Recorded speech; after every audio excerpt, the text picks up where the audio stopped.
Bonjour aux nouveaux et rebonjour à ceux qui sont de retour. Si vous souhaitez supporter la chaîne, vous pouvez souscrire à notre Patreon pour avoir accès au code source des séries et des projets à venir. Vous pouvez aussi rejoindre notre Discord qui est public. Si vous êtes intéressé par les jeux vidéo, vous pouvez souscrire à ma deuxième chaîne. Autrement, like, comment, subscribe pour booster l'algo de la chaîne. Tous les liens sont dans la description. Bon visionnage. Et nous sommes repartis pour l'épisode 10 de Discord.js et dans cette vidéo nous allons voir comment connecter une base de données en ligne directement sur notre bot. On va voir que connecter une DB en ligne ça va être très simple et je ne ferai pas d'installation sur Windows cette fois-ci parce qu'en général lorsque j'essaie d'installer MongoDB sur Windows, la plupart des gens ont des problèmes, donc on va rester sur en ligne tout simplement. Alors on va se diriger vers MongoDB donc sur le cloud. Je vous mettrai le lien dans la description. On va appuyer sur Try Free, donc vous enregistrez. Vous sélectionnez l'enregistrement avec Google si vous voulez, ou alors vous pouvez créer votre propre compte si vous le désirez. Lorsque vous allez vous enregistrer avec Google, ça va vous poser 2-3 questions concernant ce que vous allez créer. Et ensuite ça va vous demander de sélectionner un pack. Donc vous appuyez simplement en bas à gauche. Vous pouvez en fait skip le choix de cluster. Une fois que vous serez connecté, ça va vous rediriger directement sur cette page-là. Si ce n'est pas le cas, vous pouvez directement accéder au projet 0. Mais si vous êtes sur l'organisation sur le dashboard, vous pouvez appuyer sur projet 0 ici et ça va vous rediriger donc vers le cluster. Donc là, tout ce qu'on va faire, c'est construire une base de données. On appuie sur Build Database. Vous pouvez choisir lequel. Donc nous, évidemment, ça sera gratuit. Ici, ça va vous demander où est-ce que vous allez poser votre serveur. Donc là, on a gratuit.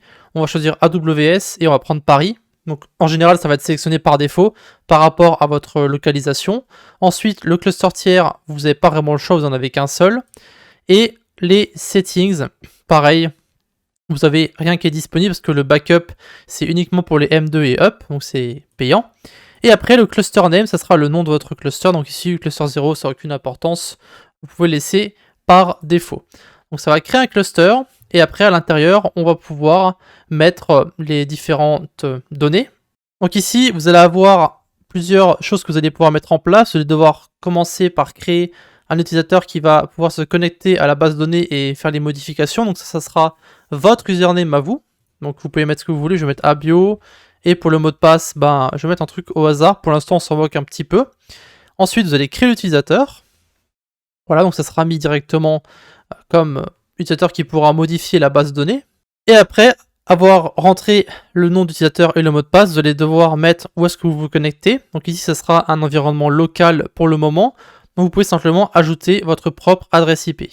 Une fois que vous avez rajouté votre adresse IP, ensuite, vous pouvez la modifier si vous allez dans Network Access et Database Access. Ce sera tout ce qui est sécurité. Donc vous pourrez modifier en fait le nom d'utilisateur que vous avez créé.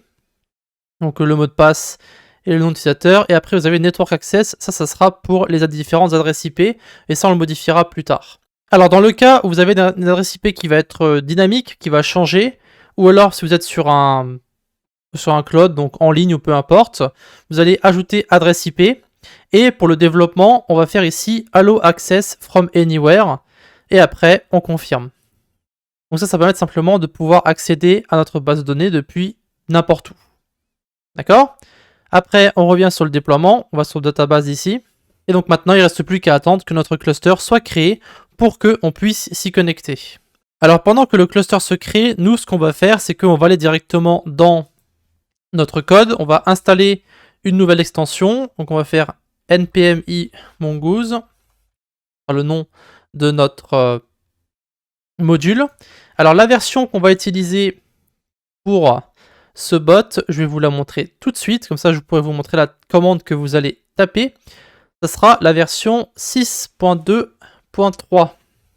Donc vous allez taper npm-i mongoose et 6.2.3.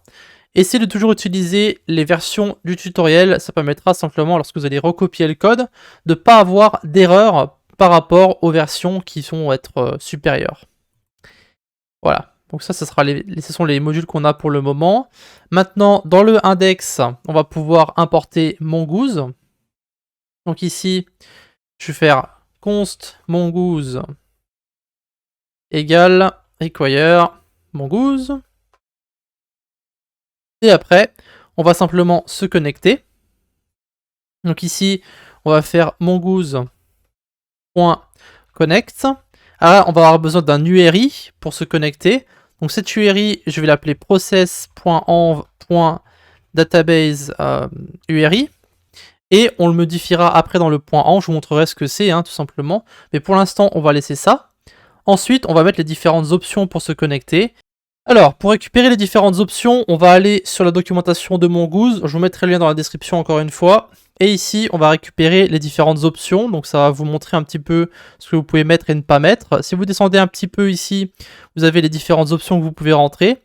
Alors, au lieu de faire un objet à part, on peut directement rentrer les informations directement depuis ici. Donc on peut faire un copier-coller. Ensuite, donc entre nos accolades ici, on va coller les options. Alors vous pouvez enlever les commentaires, vous pouvez les sélectionner, voilà, hop, on enlève tout ça, et du coup vous pouvez retrouver avec ça. Vous n'êtes pas obligé de mettre les options, ce sont juste des options qui sont mises par défaut, qui sont recommandées, on va dire, par la documentation. Ça va vous montrer à quoi ça correspond, donc ne pas construire les index, maintenir jusqu'à 10 connexions en même temps, renvoyer une opération toutes les 5 secondes si jamais il n'y a pas de réponse, etc., etc. Voilà, donc vous pouvez mettre ces options, vous n'êtes pas obligé. Personnellement, je vais les mettre parce que c'est ce qui est mis par défaut sur la doc. Voilà, donc maintenant, il va falloir qu'on ait dans notre point .env et qu'on mette notre URI. Évidemment, on va avoir encore d'autres choses à mettre ici. Je vais mettre un point .den et on va mettre un console.log. Donc console.log. Et là, on va indiquer que le client est connecté à la base de données. Et si jamais il y a une erreur, ce qui est tout à fait possible, eh bien on va remettre un point catch ici. Et du coup, s'il y a une erreur, donc on va la récupérer, erreur. Et je veux que ça nous indique, donc console.log, erreur. Maintenant, comme dit, on va dans notre point .env. Alors il faut que je régénère le token encore une fois et je modifierai aussi le mot de passe de la base de données. Mais si vous appuyez ici sur Connect, vous allez avoir marqué Connect your application. Et ici, vous avez l'URI dont je vous ai parlé juste avant. Vous allez le copier. Vous allez ici mettre database URI égale. Et là, donc sur l'URI que vous avez ici, vous avez password entre chevrons. Donc vous prenez tout le password et vous mettez le mot de passe que vous avez sélectionné. Moi j'ai mis root 1, 2, 3, 4. Voilà. Du coup, le database URI qui est ici, il va se mettre là. Et donc maintenant, il ne reste plus qu'à lancer notre bot.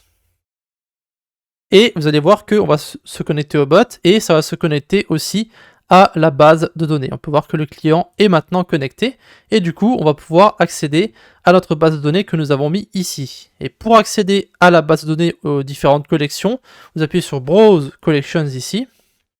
Et du coup, vous allez pouvoir créer vos différentes données. Pour l'instant, on n'a rien, mais plus tard, on les rajoutera petit à petit.